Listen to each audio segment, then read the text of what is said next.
จีนเนอปิ้งจีนเนอปิ้งจีนแซ่บๆได้มื้อนี้บ่ได้ค่ายอันนั้นวะผักสมบ่มื้อนี้น่ะ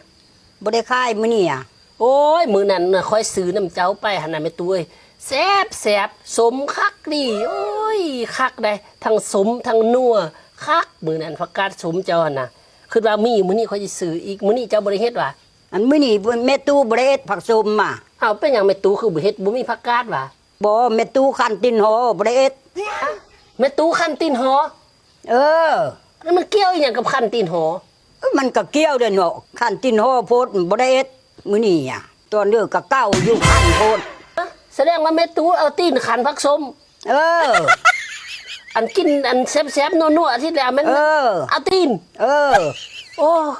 มันมีเต็งนัวมีเต็งแซ่บโอ้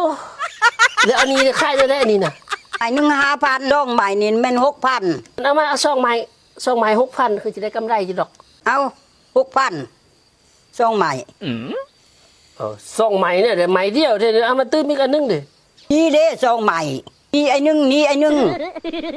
จะไม่เข้ามามีใหม่2อันเดียวนี่โอ้ก็เดียวว่าซื้ออันนี้ก็ซื้อน้ำหอมบอกต้อนี่เด้ซอยแม่ตู้ได้เด้ซีดแล้วหอมได้ซีดเสื้อแล้วมีเสน่ห์ได้